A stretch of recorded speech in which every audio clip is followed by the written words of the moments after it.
sentido normal. Heidegger toma existencia como modo de ser del Dasein, como modo de ser existente, porque ya señalé por este carácter de ex, este carácter de estar fuera de sí, este carácter de estar descentrado, en donde no hay un núcleo ni un fundamento ahí que se presuponga, ¿no? Y Dasein, ahorita lo voy a señalar por qué lo toma ese tema. Mi existencia ni Dasein refieren entonces al mero estar ahí de las cosas en cuanto a presencia constante. La existencia será el modo de ser del ente que precisamente al hallarse determinado por su estar fuera de sí, por su no estar en sí, se muestra como Dasein y no como sujeto.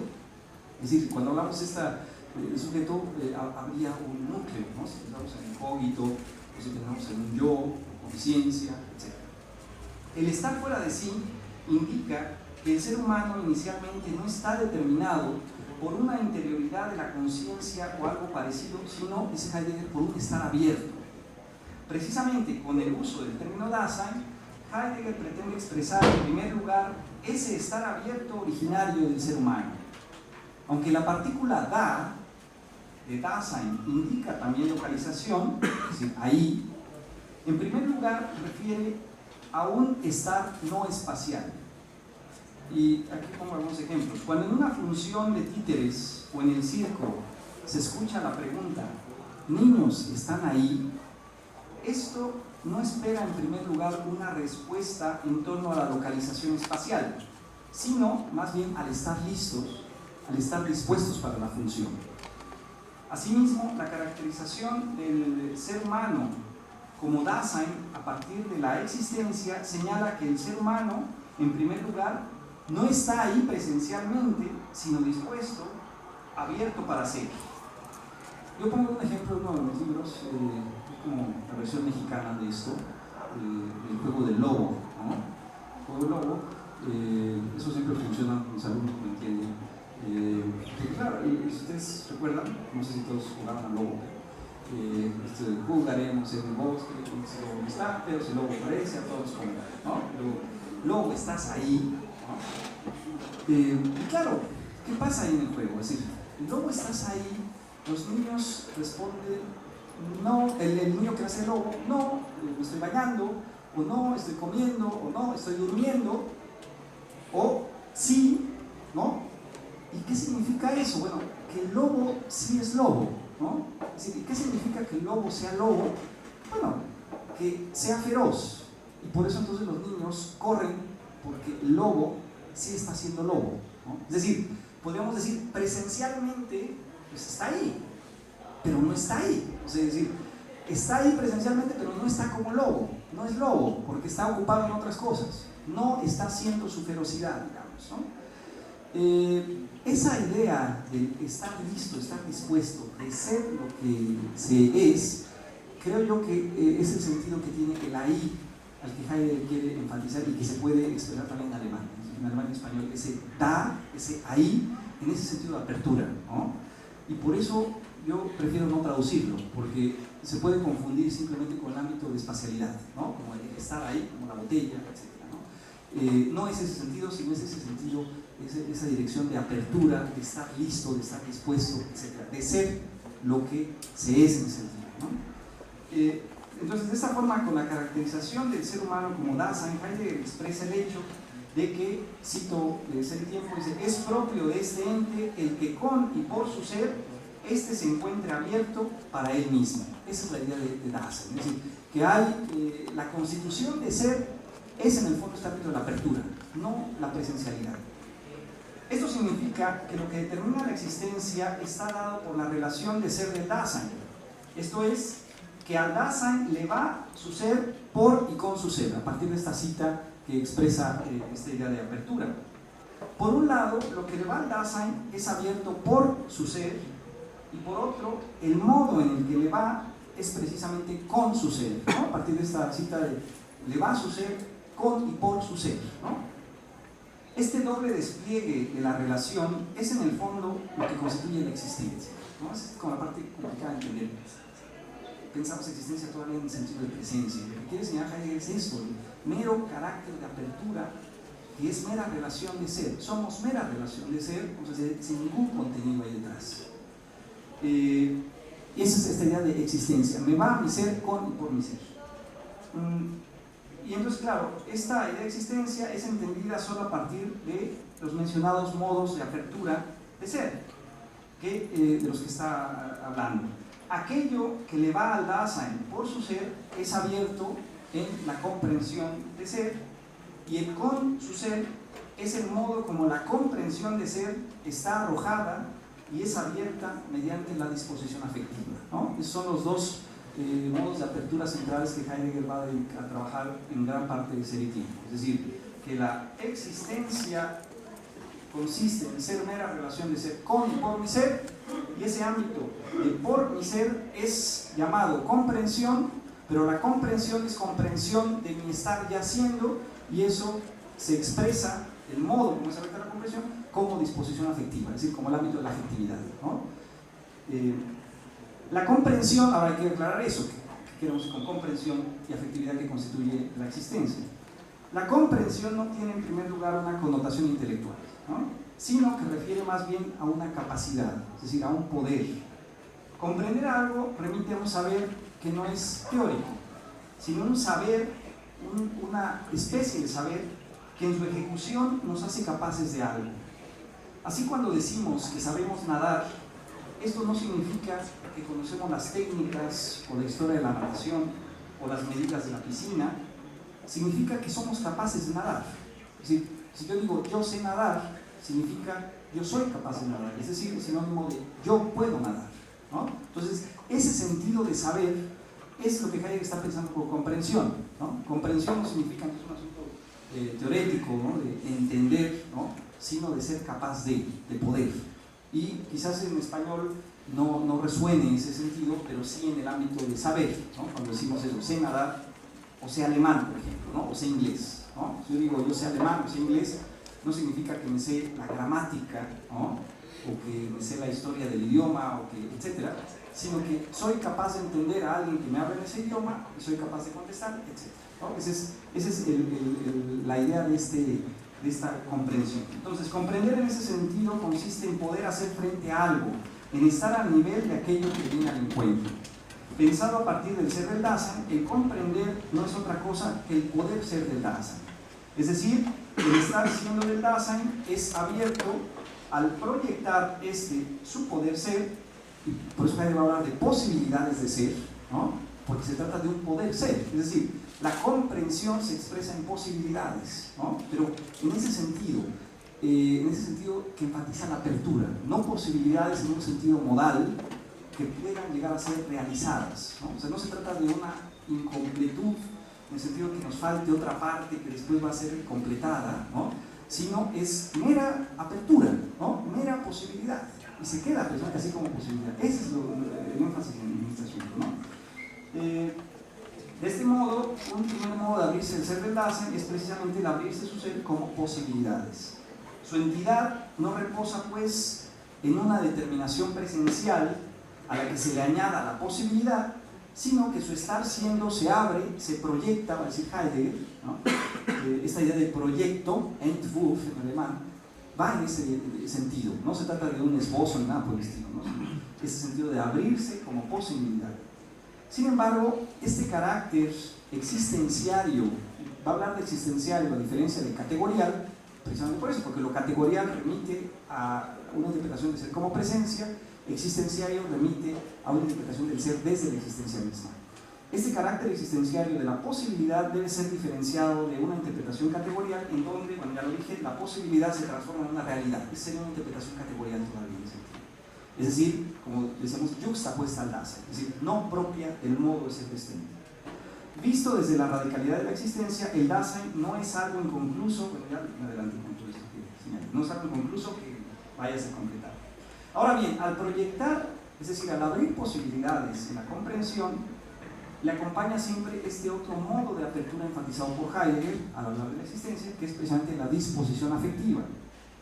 Esta, al señalar, dice Heidegger, cómo uno está y cómo a uno le va, concierne al Dasein de tal modo que muestra cómo son abiertas las posibilidades del comprender.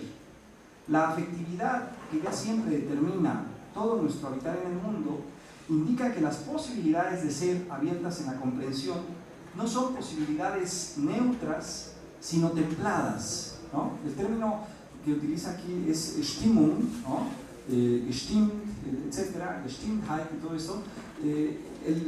Si vemos en un diccionario, lo que aparece ahí son estados de ánimo, ¿no? Yo creo que no es correcto traducir así porque ni son estados ni son de ánimo, ¿no? Entonces, esta idea de Stimmung tiene también el sentido de ambiente, de constelación, tiene que ver con Stimmen, es decir, tiene que ver con templar, afinar, tiene que ver con voz, etc. Todo hay un campo semántico muy interesante. Y por eso entonces yo creo que es mejor hablar de temples en ese sentido, ¿no? Es decir, temples como este ámbito afectivo en el que siempre se lleva a cabo la comprensión, ¿no? Es decir, nuestro ser en posibilidades, lo que quiere enfatizar ahí es que no es neutral, ¿no? Y curiosamente cuando se habla de hermenéutica, sabemos que se asocia únicamente a este ámbito de la comprensión y la interpretación respecto de Heidegger, pero se olvida todo este otro ámbito, ¿no? Y el énfasis de Heidegger en todo ese tiempo es que la comprensión siempre es comprensión afectiva, ¿no? Y la afectividad siempre es afectividad comprensora, ¿no? Ese es lo que constituye la existencia, pero parece que a muchos se les olvida y se queda nada más en el ámbito de la comprensión, ¿no? Entonces Heidegger habla de la comprensión, y el ámbito de la afectividad, eso ya es otra cosa, ¿no? Pero yo creo que es central para entender de qué se trata la propuesta de la existencia. Los temples de la disposición afectiva indican la vulnerabilidad de nuestro estar en el mundo, ya que ellos expresan el carácter yecto o arrojado de toda comprensión de posibilidades proyectadas al existir. Sin embargo, aquí debemos esquivar nuevamente toda interpretación que piense en los temples como sentimientos, ya que no se trata de una estructura subjetiva que interprete esto como irracional, sino que los temples refieren más bien a la totalidad de nuestro estar en el mundo, y por ello va más allá de una interioridad personal. Más bien se trata del modo como nos encontramos en las diversas situaciones de nuestro hábitat comprendedor. Tal modo de apertura deja ver que ateoréticamente o preteoréticamente, en este ámbito de la cotidianidad, siempre nos hallamos en un templo, en un estado de ánimo, como diríamos, que nos hace captar la situación en determinado ambiente. De esta forma, si la existencia es entendida a partir de estos dos modos de apertura, si la comprensión y la disposición afectiva, queda claro entonces con ello el abandono de un planteamiento subjetivista, neutral y cognoscitivo, ¿no? Es decir, esta idea de que la filosofía era la racionalidad teorética, pura, cognoscitiva, etc., ¿no? Es decir, todo este ámbito de la afectividad era dejado de lado, ¿no? Y eso para Heidegger es central. Bueno, a ver, voy a tratar de aproximarme, apenas voy terminando la primera perspectiva de la ontología fundamental, voy a tratar de apresurarme la segunda, que es este ámbito del pensar ontohistórico. Precisamente este ámbito de la afectividad es un ámbito que va a desempeñar un papel fundamental en el otro momento, en el ámbito del pensar ontohistórico. A finales de la década de los 20, Heidegger inicia una reinterpretación de esta primera propuesta que culminará en lo que él llama pensar ontohistórico, pensar el Ereignis, acontecimiento apropiador, es uno de los términos también centrales, prácticamente intraducibles, así como Dasein, ¿no? Este segundo gran momento de su magna obra radicaliza los análisis desplegados en la ontología fundamental y los conduce a sus inevitables consecuencias, es decir, la imposibilidad de aprehensión con los elementos de la tradición metafísica. Esta dificultad motivó en parte la caracterización de este segundo Heidegger como místico, mítico o poeta que había abandonado la filosofía, ¿no? Eso lo señala por ejemplo Habermas, algunos alumnos del mismo Heidegger como Karl Lewit o Walter Röhrke, ¿no? Decían, lo importante es el primer Heidegger, pues esto es lo que acabo de señalar, el segundo Heidegger ya es cosa mística. Gran parte de esta fama se debe por un lado a los escritos dispersamente publicados de Heidegger desde la década de los 30, pero también indiscutiblemente a la larga tradición metafísica con la que ha convivido Occidente y ante la cual la propuesta radical heideggeriana se reveló como algo completamente ajeno, ¿no? Es decir, todo este ámbito de la comprensión pensado como conocimiento, ¿no? Esa era como la primera relación que se hacía, la comprensión pensada en términos cognoscitivos y este ámbito de la disposición afectiva de los temples como ámbito de sentimientos, como ámbito de lo racional. Es decir, todavía se seguía moviendo este esquema de la metafísica occidental y de la subjetividad para entender la ontología fundamental. La edición del núcleo estructural de esta segunda propuesta, que trata de radicalizar lo primero, se halla en ese texto que ya indiqué, que es Aportes a la filosofía acerca del evento, que redactó Heidegger entre 1936 y 1938. ¿no? Ahora bien, una detallada investigación puede mostrar que el pensar ontohistórico lleva al extremo las consecuencias derivadas en la ontología fundamental, esto es, pensar al ser desde el tiempo, como esa gran tesis, digamos, que se mantiene, pensar al ser desde el tiempo. Ahora, ¿qué consecuencias tiene? Esta propuesta cambia la perspectiva interpretativa, a su vez, entre la relación de Dasein con el ser en general. Ya no es un marco aprehensible con los esquemas heredados que señalaban la dirección de la relación del Dasein hacia el ser como trascendencia y del ser hacia el Dasein como horizonte. Esa es como esa dimensión en la que se mueve la ontología fundamental. Ahora se trata de pensar este ámbito en términos radicalmente históricos, es decir, pensar precisamente el ser en su carácter de historia, por eso se llama pensar ontohistórico. En alemán es Geschichtliches Denken, Rivera y Duque propone traducir eso como pensar ontohistórico, es decir, pensar este ámbito del ser en su historia misma, es decir, en su carácter radicalmente temporal. Haber abordado terrenos no andados en Occidente dificulta una explicación sucinta de esta propuesta. Sin embargo, un camino regio lo constituye la tematización de Occidente en su carácter histórico. No se trata de una descripción historiográfica de lo sucedido, sino de una aprehensión de nuestro habitar occidental como expresión de la historia del ser. Por ello se trata de un pensar ontohistórico. De este modo, el dominio de la técnica contemporánea no es casual, sino que es una consecuencia del acaecer histórico que hunde sus raíces en el inicio mismo de Occidente. Eso indica que la inauguración misma del pensar en Grecia va acompañada del riesgo de su ocultamiento. Que esto fue así, lo descubre Heidegger al retomar el ámbito de encuentro entre el ser humano y el ente, es decir, el ámbito de la verdad, o como nombraban los griegos, aletheia, es decir, el ámbito de estar desocultado. En el origen pensante griego, los entes eran accesibles precisamente porque estaban al descubierto, porque estaban desocultados. Incluso hay estos señalamientos de sinónimos entre fenómeno, es decir, lo que aparece, on, es decir, lo que es, y aletes, es decir, lo verdadero, es decir, lo que está desocultado.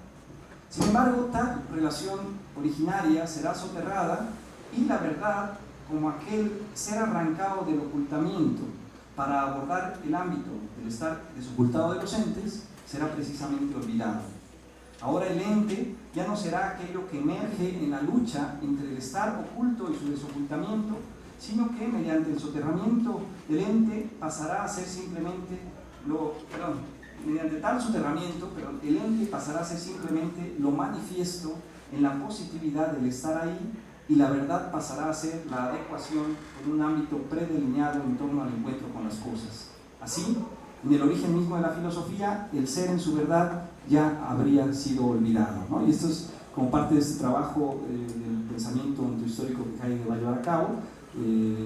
No se trata nada más de un cambio temático, sino este ámbito histórico es también la correlación en los modos de acceso, ¿no? Este ámbito griego, el nacimiento del filosofar, y luego todo el ámbito, digamos, esta preeminencia cognoscitiva, hasta llegar a la época técnica contemporánea, ¿no? Entonces, por ahí iría toda esta dimensión ontohistórica, que quizás no abordo con más detalle, pero digamos, la dificultad de este segundo momento de la obra de Heidegger, lo que se ha dificultado, digamos, por la falta de publicaciones, ¿no? Es decir, los libros, los 30 volúmenes que faltan, los 32 volúmenes, gran parte de esos textos son de este periodo. Entonces, lo que teníamos son textos dispersos, ¿no? El fracaso del humanismo, tenemos El camino al habla, tenemos textos por aquí. Faltaba un núcleo que fue el que se publicó hace pocos años en alemán, bueno, en el 89, hace pocos años, pero en español tenemos la primera traducción en 2003 de esos aportes a la filosofía. Entonces, de alguna manera, se comienza a integrar ese segundo planteamiento del Heidegger histórico, que cuestionaría estas ideas que se pensaban de que es un asunto místico, mítico, etcétera, que abandona la filosofía, que es fenomenología en sentido estricto, pero con todo este distanciamiento de un modo de hacer filosofía, digamos, metafísico, ¿no? Bueno, ya para concluir, señalo lo siguiente: la filosofía heideggeriana enseña ejemplarmente, digamos, que la situación presente o la situación actual remite de alguna manera a la historia misma de Occidente, y que quizás entonces vale la pena una revisión y un repensar la tradición occidental en la que estamos. En ese sentido, lo que decía al principio, Heidegger revaloriza la tradición, ¿no? De una manera fundamental, viva, ¿no?